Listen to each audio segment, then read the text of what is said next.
በማይታወቁ ግለሰቦች በሚፈጸም ጥቃት 2 ካህናት በግፍ ቢገደሉም አገዳደልም እኮ ቅጣል ነው። አሟሟትም እኮ ወግ አለው። አዲስ አበባ ሀገረ ስብከት ደግሞ 807 ሚሊዮን ብር በላይ አስገብቷል። ሰላም ጤና ይስጥልኝ ቤተሰብ እንደቆያችሁልኝ በአዲስና ወቅታዊ መረጃ ተመልሼ መጣሁ። በዚህ ቪዲዮ የምንመለከተው በአማራ ክልል ገለው ጡታን ስለቆርጣ ልጅ እንግዲህ የወጡ የሚገኙ አዳዲስ መረጃዎች አሉ። እሱን የምንመለከት ነው የሚሆነው። አርሲ ሀገረ ስብከት የተረሳቸው ደማቸው ደመከልብ ሆኑ ምዕመናን አሉ። እነሱንም ጉዳይ የምንመለከት ነው የሚሆነው። ሁላችሁም ቪዲዮ ላይክ እና ሼር ማድረጋችሁ እንዳትረሱ። ሰብስክራይብ ለምንድን ነው የማታደርጉት? አሁን ማርኩ። እንደምታውቁት እንግዲህ አርሲ የምትባል አንድ መከረኛ ሀገር አለችና በየጊዜው በየወሩ በየአመቱ ኦርቶዶክሳውያን የሚሰውባት ሀገር ናትና የአርሲ ሀገረ ስብከት ያደረገውን ሪፖርት ሙስቲ እዚህ ጋር ስብከታችን በተወሰኑ ወረዳዎች በማይታወቁ ግለሰቦች በሚፈጸም ጥቃት ምዕመናን ቀያቸውን ጥለው እየተሰደዱና እንዲሁም ሀብት ንብረታቸው የተዘረፉ ሲሆን ባለፉት 4 ተከታታይ አመታት በተለይ ለቅድስት ቤተክርስቲያናችን ሁለንተናዊ አስተዋጽኦ ሲያደርጉ የነበሩ ክርስቲያኖች ጥቃት ደርሶባቸዋል። በቅርቡ በሮቤ ወረዳ በተለያየ ጊዜና ቦታ 2 ካህናት በግፍ ቢገደሉም አንደኛውን ገዳይ መንግስት ተከታትሎ እርምጃ የወሰደ ሲሆን ሌሎቹም በህግ ቁጥጥር ስር የዋሉና ውሳኔ እየጠበቁ ይገኛሉ። ይሄን ነገር ነው ያቀረበው። እንግዲህ ሞት ተባሉት 2 ካህናት ናቸው ብሎ ይሄን ብቻው ሪፖርት ያቀረበውና እኔ ይሄን ነገር ለመንግስት ያቀረባችሁ እንደዚህ ሳይንሳችሁ ብታቀርቡ ኖርማል ነው እንላለን። ለመንግስት ተካታይ ያቀረባችሁ ግን ለቅዱስ ሲኖዶስ ለአባቶቻችን እየነገራችሁ ምንድነው 2 ካህናት እነዚህ ምንድናቸው? እዚህ ጋር ተመልከቱ እስቲ ይሄን ነገር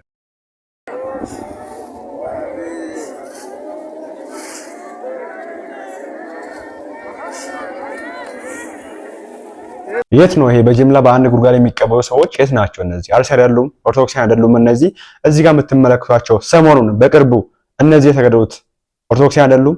እነዚህ ከኦርቶዶክሳውያን አይደሉም? እነዚህ ምዕመናን ቢያንስ እቺ ነገር ብታወሩ። ነገራችን ላይ በጣም ሙገስ የተሞላበትን ነገር ነው የምንገኘው። ሁሉም በቃ የሆነ ካሊ መጣና የጎንጌል አርበኛ የእንትን ገበሬ ይልሃል መጥ ሙሉ ነው ሙገሳ ነው እየሰማ የምንገኘውና ይሄ ለምን ይሆናል? ባጭሩ ነገራችን ላይ በ5 ደቂቃ በ10 ደቂቃ መቅረብ የሚችል ሪፖርት ነው። አባታችን እንግዲህ ይሄን ቪዲዮ የምትመለከቱ ከሆነ ከዘመኑ ጋር እኩል እንሂድ የምትሉ ከሆነ ዘመኑ ዋጁ ስለሚል መጽሐፉም በዛ መንገድ ዘመን የምትቀበሉ ከሆነ እዚያ የምትመለከቱ ነገር አለና ሁሌ በየአመቱ እየተደጋገመ ሙገሳው ምንም አይጠቅመንም። ይሄን ተመልከቱ። እዚህ ጋር በዚህ መንገድ ሪፖርት ማቅረብ ይቻላል። ቤተክርስቲያን ውስጥ ብዙ መወራት ያለበት ብዙ አጀንዳዎች አሉ። ምዕመናን የተገደሉ የሞቱ ነው የሚገኙት። ቅኖና ተጥሷል። ያልተሰራ ሴራ የለም፣ ያልተደረገ የለም። በድፍረት 200 ሚሊዮን ብር ያገኛል አንድ አባት ላይ አንድ ጳጳስ ላይ አሰማቻለሁ 200 ሚሊዮን ብር 200 ሚሊዮን ብር ተብሎ የኛ አባት በመንድነው የሥላሴ ዩኒቨርሲቲ አስይዘው ነው ካርታውን አስይዘው ነው ካርታ ቤተክርስቲያን እጅ ላይ የለም። ይሄ ነገር እያለ ሙገታ የተሞላበትን ሪፖርት ማቅረቧ እኔ ምንም አይታየኝም። እዚህ ጋር እንደምትመለከቱት ባጭሩ ቀለል አድርጎ በ20 ደቂቃ ውስጥ መግለጽ የሚቻለው ነገር 1 ሰዓት ሙሉ የሆነ አባት ይመጣና እዛ ጋር ቆሞ የወንጌል አርበኛ የእንትን ገበሬ አይሆንም እና ከዘመኑ ጋር እኩል እንጓዝ።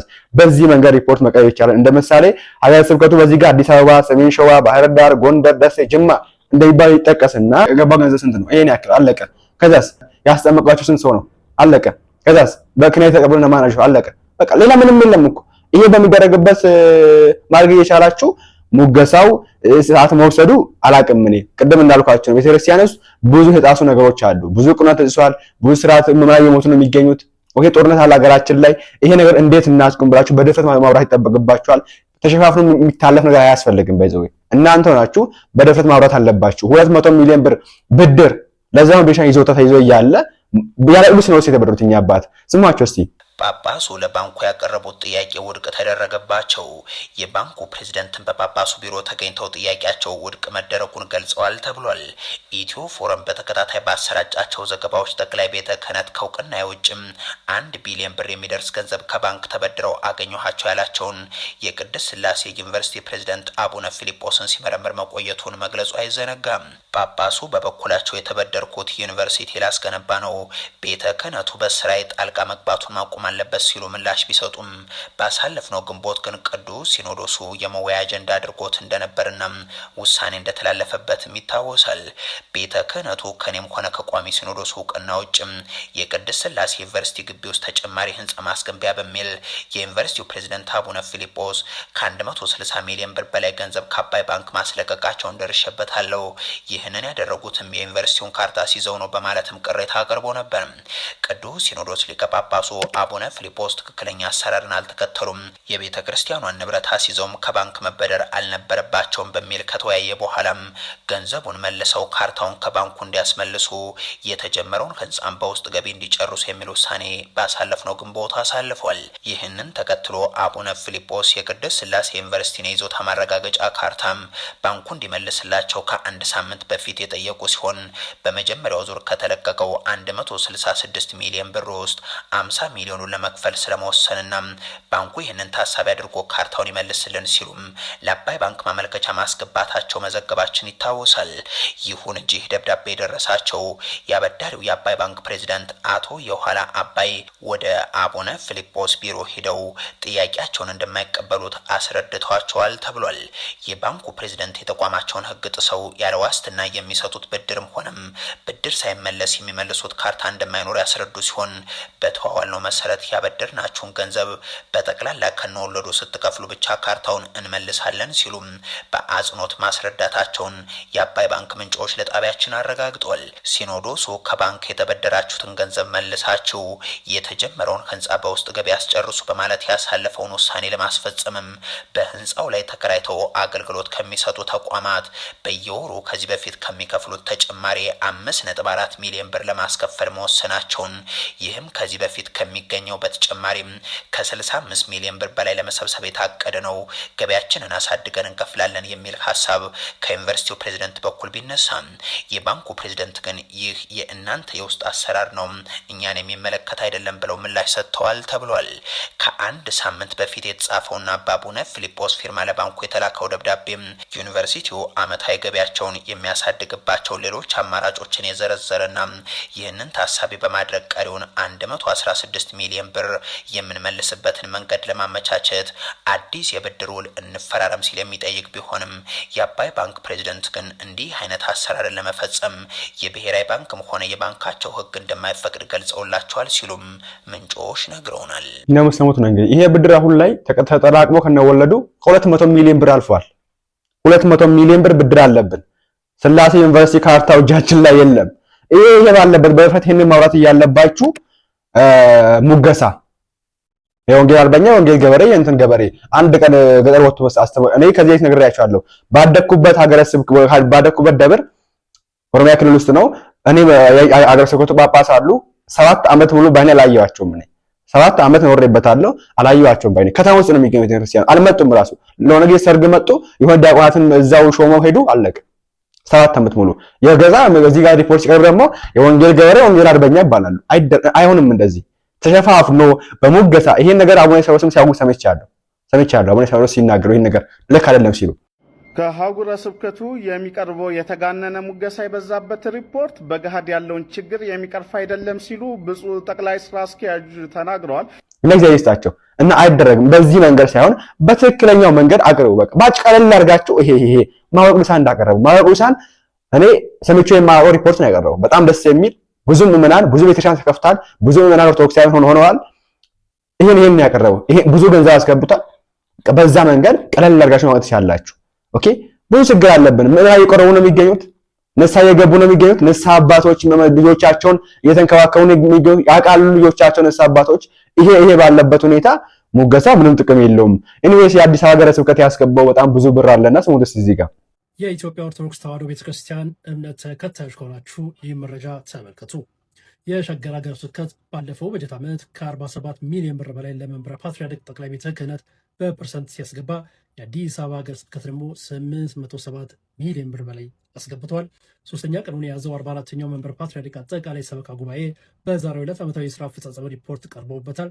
በኢትዮጵያ ኦርቶዶክስ ተዋሕዶ ቤተክርስቲያን በብፁዕ አቡነ ሳዊሮስ መንበረ ፓትርያርክ ጠቅላይ ቤተ ክህነት ዋና ስራ አስኪያጅ የሚመራው የሸገር ሀገረ ስብከት ከ15000 በላይ አገልጋዮች፣ ካህናት፣ ልዩ ልዩ ሰራተኞች የሚያስተዳድር ሲሆን የገዳማትና አድባራት ከጠቅላላ ዓመታዊ ገቢ 657 ሚሊዮን ብር ሲሆን ከአድባራት ከተሰበሰበ ሀገረ ስብከት ድርሻ 20% ማለት ነው 131 ሚሊዮን ብር፣ ለጠቅላይ ቤተ ክህነት ደግሞ 35%ቱን ወይም ደግሞ 47 ሚሊዮን ብር ገቢ ተደርጓል። የሸገር ሀገረ ስብከት ማለት ነው።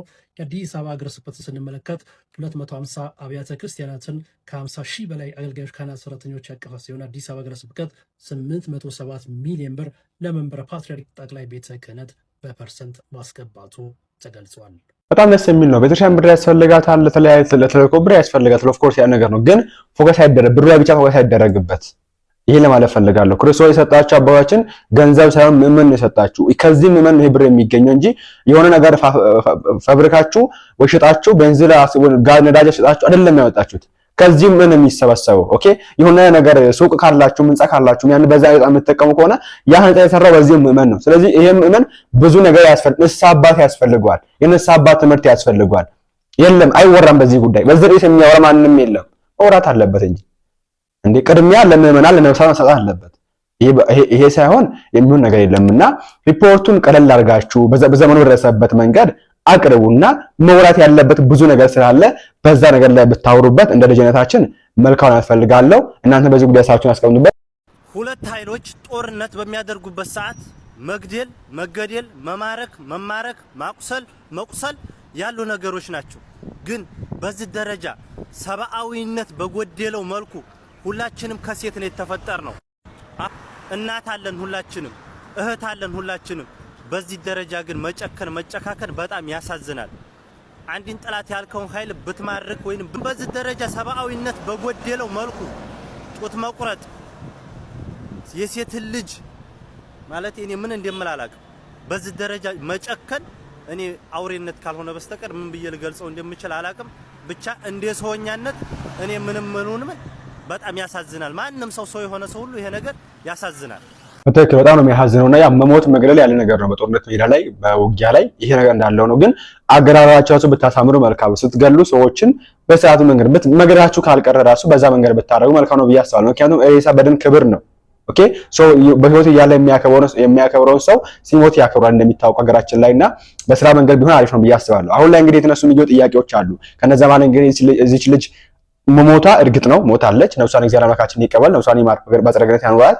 መሞታ እርግጥ ነው ያለ ይሄ የሚወራ የሚገኘው ጡታም መቆረጧ ንቅሳቱ እንግዲህ ተገፎ መነሳቱ ምን ያክል ማስረጃ አላችሁ ደግሞ ምንድነው ማስረጃችሁ የሚል ነገር ተነሳ ነው የሚገኘው። ትናንት ማስረጃ ቪዲዮ በሰራሁበት ላይ ኮሜንት ላይ ያዩ ነበር። እነዚህ ደግሞ ወንድማችን ዘመድኩንም እያነሳ ነበርና አሁን ላይ ወጣው ላይ ወጣ የሚገኙ መረጃዎች አብዛኞቹ ትክክል አይደሉም። ይሄ ማለት መሰላችሁ የሚጋጩ ናቸው። ልጅቷ እድሜ 16 ይላል፣ አንዱ 19 ይላል፣ አንዱ 20 አንዱ 21 እያለ ነው የሚገኘው። የሞተችበትን መንገድ ሲናገር ደግሞ አንዱ ከልጆች ጋር ቁጭ ብላ ቲክታክ ያይሽ ነበር፣ መጥተው ገደሏት፣ እዛው ጋር እንትና በዚህ ይሄ ነገር ጻይፍ ነው ፈጸሙባት፣ ውጊያ ላይ ነበረች፣ ተልኮ መልእክት ወጥታ ነበር ከውጊያ እንደዚህ የሚባል ነገር አለና የሚጋጭ ነገሮች ናቸው። ከዛ ውጪ ደግሞ ይሄ ነገር የዘጋው የሚገኙት እዚህ ጋር እንደምትመለከቱት የግብጽ ሚዲያዎች ናቸው በብዛትና ፈረንጆችም እንግዲህ የዘጋው ይገኛሉ። ከነዚህ መሃል የግብጾቹ ናቸውና ግብጾች ደግሞ ያው ችግር እንዳለባቸው የሚታወቁ ነገራችን ከሀገራችን መንግስት ጋር ከሀገራችንም ጋርና ይሄ ነገር ያይዞ እንግዲህ ወንድማችን ዘመድኩንም ጥያቄ ያነሱ ይገኛሉ። ምን ያክል እውነት ነው ይሄ ነገር? ምን ማስረጃ አላችሁ? ልጅቷ ሞታለች የሚለው የሆነ ፎቶ እዚህ ጋር እንግዲህ ማግኝቻለሁ፣ ፎቶ ደርሶኛል። ግን ይሄ የተባለው ቆዳ መገፈፉ ከዛ ደግሞ ጡት መቆረጡ ምን ያክል እርግጥ ነው የሚል ነገር የተነሳ ይገኛልና ምን ማስረጃ ያላችሁ ሰዎች ካላችሁ በዚህ ጉዳይ ላይ ታች ላይ ሊንክ አለ፣ ቴሌግራም ሊንክ አለ፣ በዛ በኩል ብትልኩልኝ መልካም ነው ብዬ አስባለሁ። ግን ይሄ ነገር እውነት ከሆነ በጣም ነው የሚያሳዝነው። ይሄን ግጥም ስሙት እስቲ። አገዳደልም እኮ ቅጣለሁ፣ አሟሟትም እኮ ወጋለሁ።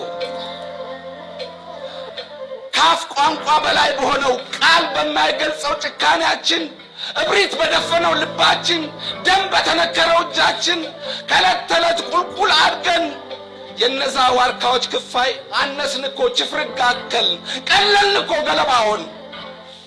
ምን አገኘኝ ወንድምዬ ምን አገኘን? ዓለም እኮ አፈረብን፣ ሀገር እኮ አዘነብን፣ ፈጣሪ እኮ አነባብን። እባክህን ወንድምዬ በቃ እባክህን ይብቃን። ከኢትዮጵያዊነቱ እንኳን ብንወድቅ እባክህን ሰው እንሁን። እንዴት በዚህ ዘመንና ዓለም እይታችን መንደር ይቅር? እንዴት በዚህች ሰፊ ሀገር በጥበት ጭንቀት እንኑር?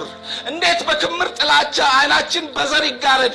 እንዴት ከሰብአዊነት ተራራ ወደ አራዊት ጎሬ እንውረድ? እንዴት ወንድም ለወንድም በካራ እንተራረድ? ምን ነው ወንድምዬ ምን ነው? አገዳደልም እኮ ቅጣለሁ፣ አሟሟትም እኮ ወጋለሁ። በሀገር ላይ ፍቅር መግደል፣ ተስፋ መግደል፣ ደስታ መግደል፣ ሰላም መግደል እንደው አጥም ለቀለለን ይድረስለኛ ለኔ እናንተ ድንቁርና፣ እብሪት፣ ትቢት፣ ተንኮል፣ ክፋት ላስታጠቀን ነገ ታሪክ በእውነት ችሎት በደም ቃል ለሚጠይቀን ወንድምዬ ምን መልሳለን? ለመሆኑ አንተ ማን ነህ? እኔ ማን ነኝ? እኛ ማን ነን? እውን ያ የታሪክ አባት ሄሮድተስ ገና በ500 ዓመት ቅድመ ልደተ ክርስቶስ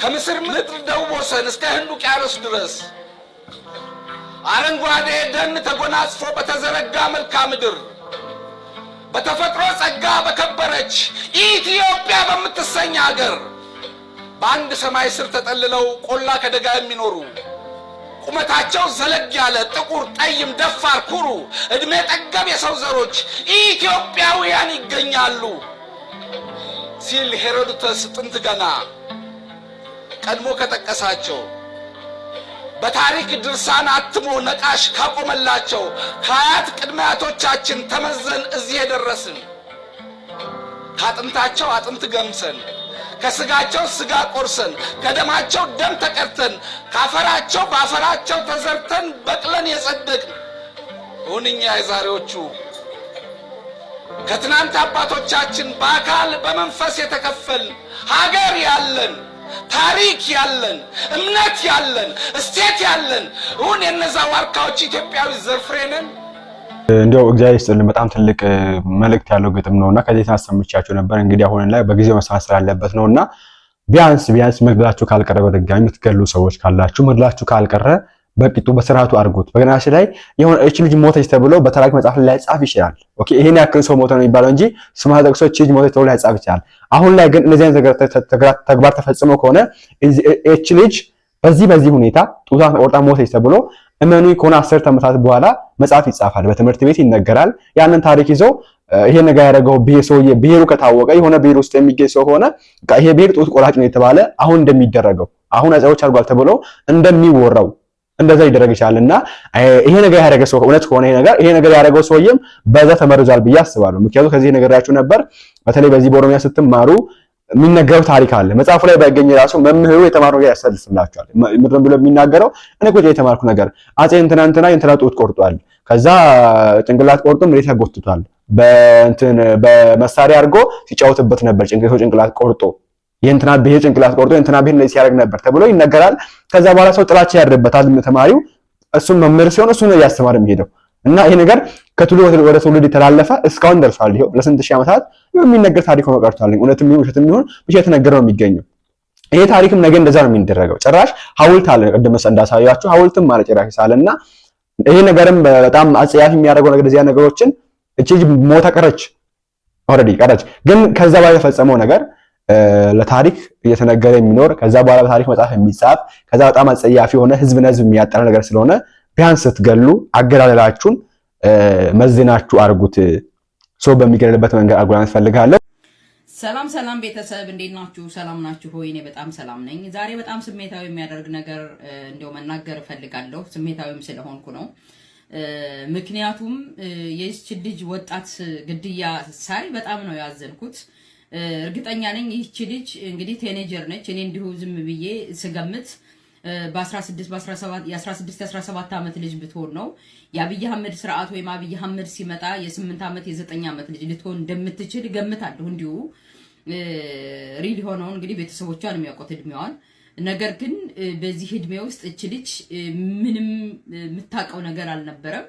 በአብይ አህመድ ስርዓት ግን ጦርነት በጣም የሚበረታታ ወታደር በጣም የሚደነቅ ጎበዝ የሚባል የሚደመስስ ደመሰሰ ረገጠ ብሎም ደግሞ ሳይማር ምንም ሳያቅ እዛ ጎረቤቷ ቤተሰቧ አካባቢ ሚኒሻ ተደርጎ 10 ምናምን ሺህ እየተከፈለው ወዳጅክን ወገንክን ግደል እየተባለ ሲቀሰቀስ ያየች ሮል ሞዴሏ ሆኖ ያደገች እሷ ነው።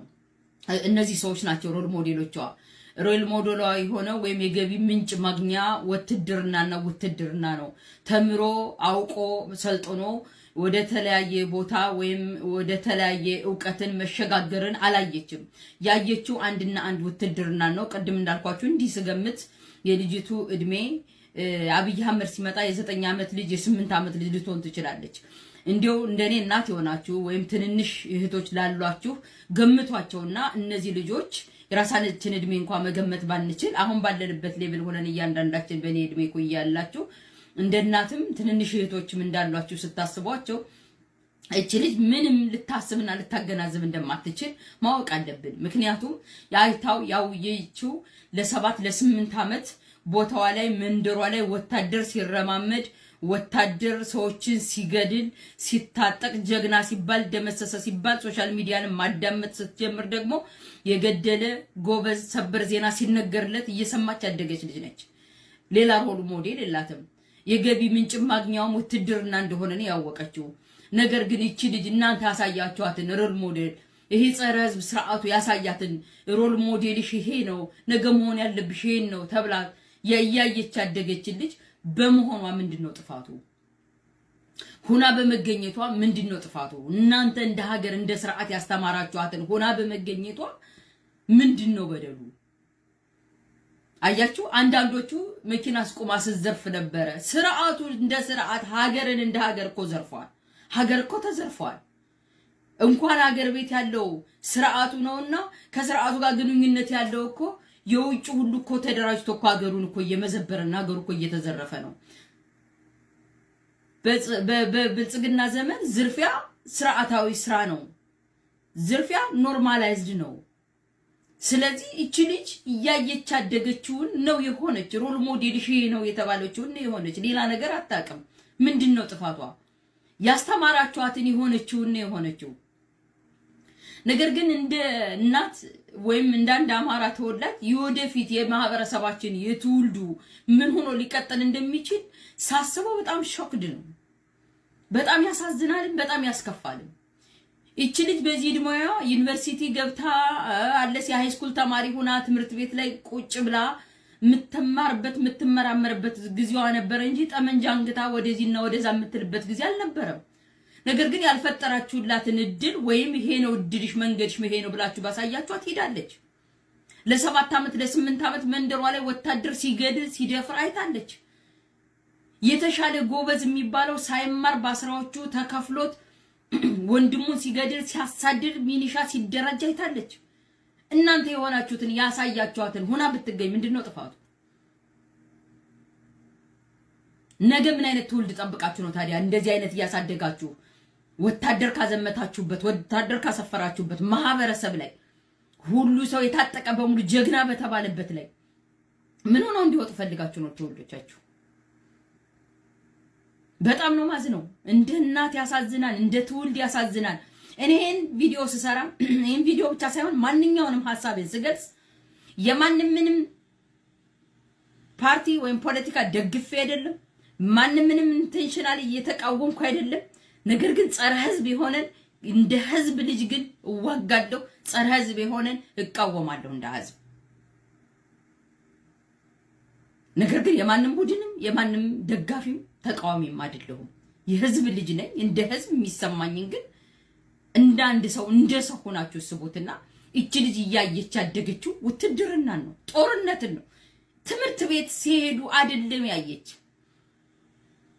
እቺ ልጅ እንዳልኳችሁ የ7 የ9 ዓመት የ8 ዓመት ልጅ ልትሆን ትችላለች አብይ አህመድ ሲመጣ። አሁንም 7 8 9 ያሉ ልጆች ነገ ምን ሊሆኑ እንደሚችሉ እኮ ነው ትምህርት ቤት ማይሄዱ ልጆች በጣም አሳሳቢ ነው ብዬ የምነግራችሁ። የዚህ ልጅ ጣፈንታ ከመድረሱ ውጭ ምንም አማራጭ ሊኖራቸው አይችልም። ሌላ ነገር የላቸውማ፣ የተከፈተለት ሌላ እድል የላቸውማ። ነገር ግን ለዚህ ሁሉ ጥፋት ደግሞ ጸረ ህዝቡ ብልጽግና ብቻ ሳይሆን ታጥቆና ተደራጅቶ ህዝቡን ነፃ አወጣለሁ ብሎ የወጣው ቡድንም ራሱ ተጠያቂነት አለበት።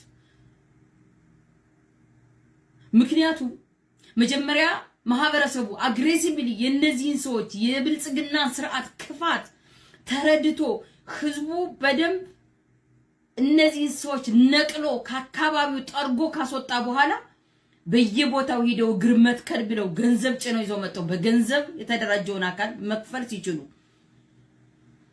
በሁለተኛ ደረጃ የነጻነት ታጋዩን አስመስለው ዘራፊና ወንበዴ አደራጅተው ሲያሰማሩ ይሄን እድል የሰጠው ቁጭ ብሎ መጀመሪያ እንዲሁም ሳይደራጅ ያን ያህል አቅምና ጉልበት የነበረው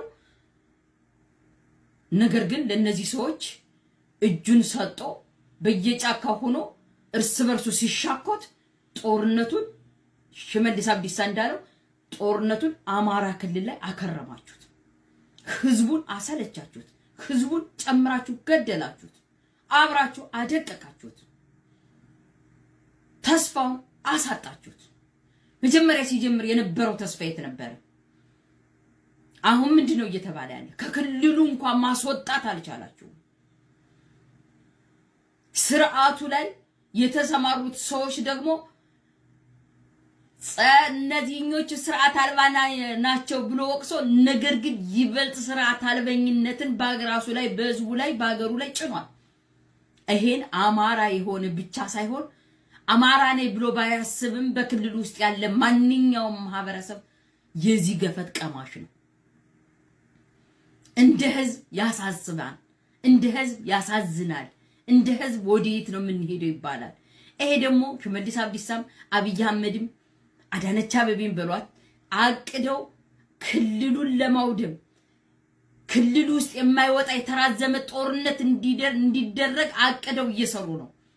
ይሄን ደግሞ የነጻነት ታጋዩም ጫካ የገባውም አብሮ ተባባሪ ሆኖ ይዞ ተኝቶ አንዴ ከተማ ሲይዝ አንዴ ሲለቅ በዛ ውስጥ የሚፈጠረው ውድመት በዛ ውስጥ ማህበረሰባችን ላይ የሚፈጠረው ሾክ አብዞርበር በዛ ውስጥ የሚፈጠረው የሳይኮሎጂካል ጫና ህብረተሰባችንን መድረሻ አሳጥቶታል። በሁለተኛ ደረጃ እነዚህ ጸረ ህዝቦች ተመልሰው ግራቸውንም ተክለው ስር ሞግተው የናንተን ተጻራሪ የሆነ እናንተን አስመስለው ሰርተው ነገር ግን ሌባና ዘራፊ ያሰማርተውበታል ህዝቡ ላይ። በዚህ ምክንያት ህዝባችን ፍራስትሬት አድርጓል። እናንተ ደግሞ በተበተነ ብርም ግማሹ ተከፍሏል፣ ግማሹን በሐሳብ ተወናብዷል፣ ግማሹን ጫካ ላይ ሆኖ ስልጣን ናፍቋል። በዚህ ጉዳይ ላይ ህዝባችንን አሟሟችሁት። ይህ ስርዓት የጸረ ህዝብ ስርዓት የተደራጀን ሰው ማፍረስ የተደራጀን ቡድን የማፍረስ አቅም አላቸው። ያን ደግሞ ከነፋሲል ከነማ ተምረውታን ከነጣና ሞገድ የወጣቶችን እንዴት ማሟሟት እንደሚችሉ ያውቃሉ። ገንዘብ እየተረጨ አታስታውሱም? እነ ሽመልስ አብዲሳ ለነፋሲል ከነማ 25 ሚሊዮን ሰጠው ወጣቱን እንደዛ ሲያሟሙት ትግላችሁም እንደዛ ነው የማማው። ገንዘብ እየተበተነ ነገር ግን የዚህ ልጅ ጣፈንታ የተተኪው ትውልድ ጣፈንታ ነው። እንደና እንደ አማራ ህዝብ አዝናለሁ። የእውነት ልናዝን ይገባል። የዚህ ጥፋት ተጠያቂዎች ደግሞ በየደረጃው የሚሆን ጸረ ህዝቡ ብቻ ሳይሆን ልትታገሉ ወጣችሁ በዛው በጫካ ላይ ቀራችሁ አንድ ከተማ እያያዛችሁ እየለቀቃችሁ የህዝባችን ሳይኮሎጂ ለምታሳምሙ ተደራጅታችሁ አንድ ሆናችሁ ህዝቡን ነፃ ማውጣት ላልቻላችሁ ሁሉ በዛው ለተሽመደመዳችሁ ጦርነቱን ላራዘማችሁ ሰዎች ሁሉ ለእናንተም ይድረስ። እንግዲህ አሁንም ቢሆን መናገር የምንፈልገው ነገር ይሄ የተደረገ የሚገኘው ጦርነት ለሆነ ሰው አላቅም እኔ ከባድ ነው። ብቻ የተደረገ እንደ ትግራዩ እንዳይሆን ብቻ ፈራለሁ ነውና አሁንም ቢሆን ይሄን ጦርነት አባቶች ማስቆም ሲያላችሁ እናንተ ሙገሳውን ተታችሁ ቅድም እንዳልኳችሁ በዚህ ጉዳይ በታወሩበት እንዴት ነው ማቆም እንችለው? እየሞተ የሚገኘው ኦርቶዶክሳዊ ነው። ጫካ ያለውም ሆነ ከተማ የሚገኘውም ሆነ ይሄ እየሞተ የሚገኝ ንጹሃን ራስ ተዋቸው ጫካ የሚገኙትና ወታደሮች ተዋቸውና ንጹሃን መሃል ላይ የሚሞቱት ንጹሃን አሉ። ኦኬ ልጆች መማር በነበረባቸው እድሜ ወደ ቀበለ በነበረባቸው እድሜ ታጥቀዋል። አሁን ላይ ለምን ይሆናል? ይሄ በእናንተ ዘመን ታጥቀዋል። ኦኬ ድሮ አባዋሽን ይሄን ነገር ነበር የሚያስቆሙት ማየት ይቻላል ለተመለሱ። ስለዚህ እኔ ዞር ቤተክርስቲያን ላይ ማመጣው ምክንያቱም ቤተክርስቲያን የማቆም ይሄን ነገር የማስቆም አቅም ስላላትና አሁንም ቢሆን ነገር በሰላም ይፈታ ህዝቡ ሰላም አግኝቶ በሰላም ቢሆን ጥያቄ ይመለስ። ጥያቄ ያለው ሰው ካለ ጥያቄ በሰዓት ቢመለስ በጦርነት ቢሆን ምንም ነገር የለም። በጦርነት ቢሆን ምንም ነገር የለምና ሊቢያን ማየት በቂ ነው። አረብ ሊቢያ ማየት ተጠበቅብን ማለት እዚህ ትግራይ ማየት በቂ ነው። ኦኬ ትላንት ሲዋጉ የነበሩ ለህዝብ እንቆማለ ሲሆን የነበሩ ተጨባብጠው አንዱ ስልጣን ይዟል፣ አንዱ ዝም ብሎ ሆኖ የሚገኘው ኦኬ ስልጣን ያገኘ ስልጣን አገኘ፣ ገንዘብ ያገኘ ገንዘቡን አገኘ፣ ውጪ ወጣን ውጪ ወጣ። አሁን ላይስ ድሃው እናት እዛ እያለቀሰች ድሃው ወጣት እዛ እያለቀሰ መንገድ የዘጋ አሁን ላይ ደግሞ ይጨመርልኝ ያለ እንግዲህ ሰማ የምንገኘው ልጆች እያለቀሱ በጣም ነው የሚያሳዝነው። ቤተክርስቲያን የዚህ ገፈት ቀማሽ ናት፣ የዚህ ጦስ ቀማሽ ናት። ቤተክርስቲያን ዞሮ ዞሮ ወደ ሻለ የመጣው እንዴት አሁን ላይ ቤተክርስቲያን ለሁለት ተከፍላ የምትገኘው እንደምታውቁት ሲኖዶስ አለ፣ በዛ እዚህ ሲኖዶስ አለ። ቤተክርስቲያን የምትመራው በአንድ ሲኖዶስ ነው። ግን የትግራይ ተወላጅ የሆኑ ኦርቶዶክሳውያን እየቆረቡ የሚገኙት ምንድነው? ከዚህ ተወግዘው ይሁን አይወገዝ አናውቅም። በራሳችን ላይ አልተወገዘም አልን አንችልም፣ ተወግዛልን አንችልም። አልተወገዘም እንዳንል ቤተክርስቲያን የምትመራው በአንድ ሲኖዶስ ነው። ስለዚህ ግድ መወገዝ አለበት። እነዚህ ነገር ተወግዟል እንዳንል ከአባቶች አፍ አልሰማንም። የሚያወግዛል የሚያወግዛል ይሄን ነገር። ስለዚህ በትግራይ የሚገኙ ኦርቶዶክሳውያን እየቆረቡ የሚገኙት ስጋ እውነት አማናዊ ነው ወይ የጌታ ስጋና ደም ነው ወይ የሚል ነገር ጥያቄ ውስጥ ያስገባል። ቢኮዝ ቤተክርስቲያን በሐዋርያት ቅብብሎች ካልመጣች የሆነ ሰው መጥቶ የሆነ ሰው ፈንቅሎ ይዘው እኔ ሲኖዶስ ነው የሚመስረት ከሆነ ይሄ ለዚህ ነው ከዚህ በፊት ኦሮሚያ ክልል እንደዚህ አይነት ሲፈጸም የተቃወም ነው እና አባቶች አሁንም ቢሆን በዚህ ላይ ማውጣት አለባቸው። ሙገሳው ገንዘቡ ይሄን ያክል ሚሊዮን ብር ገባ የሚለው አጥርተው ይቅረብና ሙገሳውን ቢሆን እሺ ከፈለጋችሁት አጥር አድርጋችሁ አቅርቡና ወደ ገደለው ገብታችሁ በዚህ ጉዳይ ብታወሩበት መልካም ነው። ቤተክርስቲያን እናቃጥላለን ኦኬ ለታጣቂ ያህል ብር ከፍለን ቤተክርስቲያን እናቃጥላለን የሚሉ አሉ። በእነሱ ጉዳይ ብታወሩበት በዚህ በትግራይ በኩል ባለው በኦሮሚያ በኩል እንግዲህ አሁን እንደምንሰማው በዚህ በአማራ ክልል ያለ ጦርነት በአራቱም አቅጣጫ ቤተክርስቲያን ችግር ውስጥ ነው የምትገኘው። ሀገር አይደለም ቤተክርስቲያን ችግር ውስጥ ባትገኝ ራሱ ሀገር ችግር ውስጥ ነው የምትገኘው። ሀገር ችግር ውስጥ ነች ማለት ቤተክርስቲያን ችግር ውስጥ ነው የምትገኘው። ኦኬ ትናንትና በመስጊድ ውስጥ ታጥቆ መስጊድን የጦርነት ምሽግ ያደረገው አካል ነገ ነው ቤተክርስቲያን እንደሚያደርግ ምንም ማረጋገጫ የለንም። ስለዚህ ማንንም ይታጠቅ ማንንም ይግደል ቤተክርስቲያን ማስቆም አለባት እኛ ላይ ስለሚፈጸም ይሄ ነገር ማለት ነው። አማራ ክልል ደግሞ ቤተክርስቲያን ብዙ ቅርስ ያለበት ሀገር ናት። ትግራይም እንደዛው ነበረች አወደማት። እዚህም እንደዛው የሆነ የሚገኘውና ይሄን ነገር ቤተክርስቲያን በቻለች አቅም ለማስቆም ብትወያዩበት መልካም ነው ብዬ አስባለሁ። አቡነ ፊልጶስ ተነስተዋል በዚህ ጉዳይና በዚህና በአንዳንድ ጉዳዮች ሰመቱ እስቲ እንግዲህ እኔም ምን ሰርቼ ይሆን 44 ዓመቴ ነው። እንግዲህ ይሄ ጉባኤ እንዳጋጣሚ 44 ጳጳስ ከሆንኩኝ 44 ዓመቴ ነው። አሁን በዚህ 44 ዓመቴስ ምን ሰርቼ ይሆን እና የኛ ጉባኤ 66 ዓመት ነው። አሁን በአፍሪካ ትምህርት ቤት ሕክምና አቋቁመው አፍሪካውያንን እየመሩ ነው። ኬንያ፣ ኡጋንዳ ብትሄዱ ሐኪም ቤት አላቸው። እኛ በዘመናችን እንኳን በአዲስ አበባ ቀርቶ በእያንዳንዱ ክፍለ ሀገር ሐኪም ቤት ሊኖረን ነው እኮ ይችል ነበረ። ከልባችን ብናስብ ከልባችን ብንነሳ ከልባችን ብንሰበሰብ ኑሮ ሐኪም ቤት ትምህርት ቤት ሊኖረን ይችል። አፍሪካውያን አሁን ኬንያ ባለፈው ዓመት ሰድ 2 ሐኪም ቤት አላቸው ኬንያ። ያንን ህዝብ የያዙት ትምህርት ቤት እያቋቋሙ ክሊኒክ እያቋቋሙ እርምጃው ገና ነው። ሐኪም ቤት እንኳን የለንም። በአዲስ አበባ ደረጃ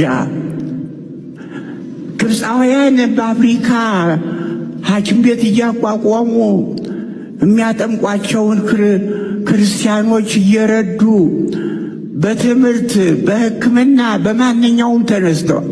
እኛ ግን እዚያው እንደተኛ ነን ያለነ። ይህ ጉባኤ ከተኛበት ይንቃ ይነሳ። አልሰራም። እግዚአብሔር አምላክ አባቶቻችን መስዋዕት ከፍለው ለእኛ ያስተላልፏትን ቤተ ክርስቲያን ለመጠበቅና ከፍተኛ ደረጃ ለማድረስ ያበቃን። የሚረዳ ያ ህዝብ የሚጠቀምበትን ሲያይ ነው የሚከተላቸው ያለ። ክርስቶስ ምንድን ነው ያለው? ብዙ ህዝብ ሲከተለው ዘወር ብሎ አየ። ምንድን ነው ያስተላልፈው? እንጀራ ስላያችሁኝ ነው እኮ የተከተላችሁኝ ነው ያለው። ስለ ታምራቱ አይደለም፣ ስለ እንጀራው ብላችሁ ነው የተከተላችሁ ነው ያላቸው። እነዚያ ክርስቶስን ይከተለው የነበረ የሥጋ ረሃብተኛና የመንፈስ ረሃብተኛ ስለነበረ የሥጋ ረሃብተኛውን በመመገብ